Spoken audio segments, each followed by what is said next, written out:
Hi again. So I am back, and my goal this time is to talk to you a little bit about juicing.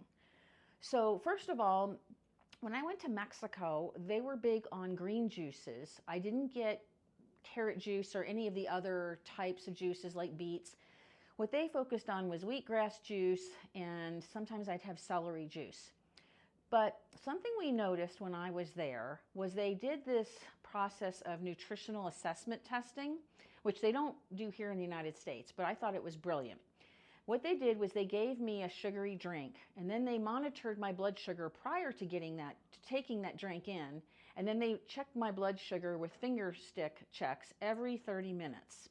And they wanted to see what juices would do to my body, because juicing does have a lot of benefits. If somebody is very ill and literally like on death's door, giving them those juices that are made with an actual juicer can be life-saving, because it gets the nutrients right to the small intestine where they're needed right away. But in my case, what we noticed was that I was highly sensitive to sugar, even fructose, and that's of course the fructose is in the fruit as well as glucose, and so my blood sugar compared to someone else's would really spike, even though I had never been diagnosed with diabetes.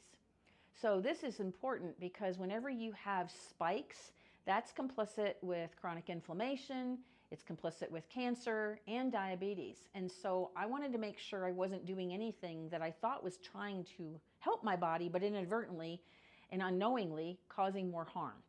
So when they did these blood sugar checks, they did it not just with me, but I had several other gals in the room, and we all noticed that even though we pretty much started with a fasting blood sugar of like 87 to 90, my friend Gina, when she drank one big green juice that had gone through a juicer, her blood sugar only went up to 105. Mine went up to 180. So what they said was I had like Mount Everest blood sugar spikes, like straight up. And then they would check it about 30 minutes later and so on to see how long it took before it came down. And what I had were mountain peaks like Mount Everest as opposed to little rolling hills like my friend Gina. So what they recommended was that I would do green juices, but I would keep the pulp. And so we actually did some of these in blenders. And so I used to have, I think it was a Jinga, but now I've got a Vitamix, which I've had for many years, and I love it. It works great, and you can get them at Costco for a pretty reasonable price. And so what I do now is I use only green vegetables. I almost always use a bunch of celery, and I'll put the celery in the blender. I'll take a cucumber, and you can leave the skin on or take it off. This is an organic cucumber, so I just put the whole thing in. And of course, I'll cut these up and chop them up to fit in the blender. I always use an avocado. Some people use bananas to make their vegetable juices or smoothies creamier. I found an avocado was great because it has the good healthy fat. There's no blood sugar spike. So I'll put in either a whole one if it's small, or if I have a really good size avocado, I might just do a half of one and then use the other half in a salad or something later. And then I always take greens that maybe, like, you know how sometimes when you're eating spinach from one of those containers, after a while, it's not bad and it's not slimy yet, but you know in another day it's going to get that way? Well, figured out a way to save that. You put them in some plastic bags, or you can put them in some glass containers with lids and put them in your freezer or your spare freezer if you have one.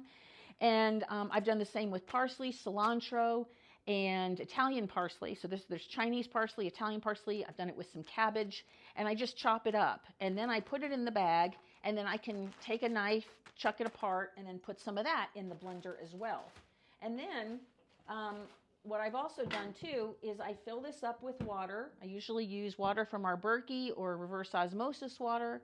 And then I will often add, this is frozen, but I'll add some aloe vera juice. And then some people also use things like AG1, which is Athletic Greens 1. You could put a scoop of that in there. So you're just getting a ton of nutrients.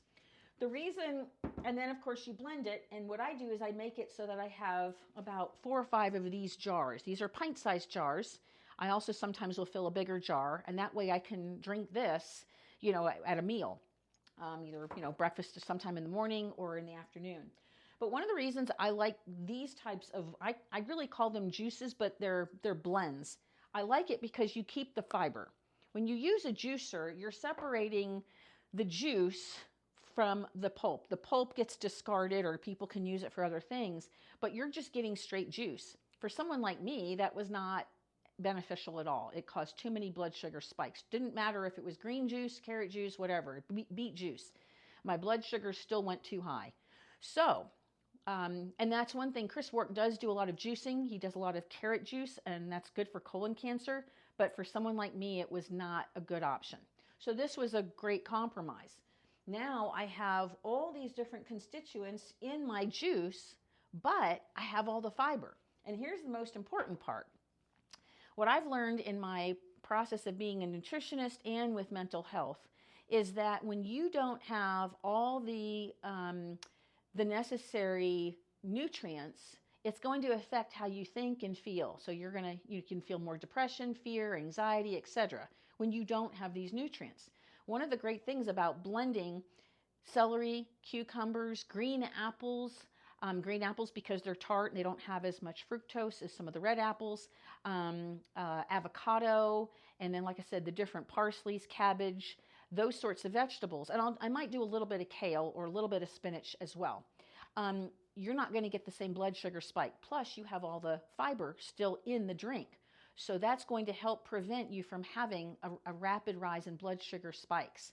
For someone like who's going through issues maybe with some sadness, anxiety, or depression, the good thing is you're going to get the fiber as well as all the nutrients from those different ingredients. And here's the thing, when it goes from your stomach down through your small intestine, the small intestine is where all your food is absorbed, it's then going to leave the small intestine and goes into the large intestine. So for every one cell you have in your body, scientists believe that we have 10 times the microbes in our gut. And most of them are in our large intestine. And interestingly enough, they are what's responsible for creating small chain fatty acids, which is propionate, acetate, and butyrate. And it also helps create your acetylcholine, your norepinephrine, your dopamine, GABA. I mean, there's so many different neurotransmitters that those gut bugs create, and they create them because they use a lot of the different nutrients and fiber as it passes through on its way out the large intestine. So you're actually helping your gut bugs. They feel better.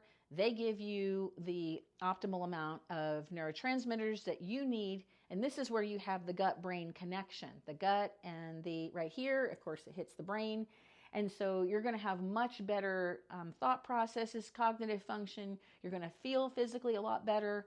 And I just wanted to make sure you realize that. So even if you don't have a juicer, like I have one, but I really don't use it, I use this instead. And I can make a bunch of these. I never fill the glass jars to the top, because if you fill it to the top and put it in your freezer, you will probably find in another week or so, especially if you have a really cold day outside, that your jar is cracked. So always leave about an inch from the top and then seal the jar, put it in your freezer. And then what you can do is the night before, if you've got a bunch of frozen juices, take it out the night before, let it sit in your, in your sink. And then you can shake it, and it's pretty much thawed out the next day. And then you've got a drink ready first thing in the morning if you don't have time to make it that morning due to work or other commitments. So that's what I wanted to share. One thing I will say is aloe vera, you need to drink it pretty quickly. So I only put that in on the day that I'm going to drink the juice. So I don't do that ahead of time when I'm making the juices. I'll just add a little bit. Same thing with athletic greens or any other green powder. I just mix it the day of, and then I drink it that morning or that day, because it just doesn't taste as good once it's been frozen. So that's it for now. Thank you.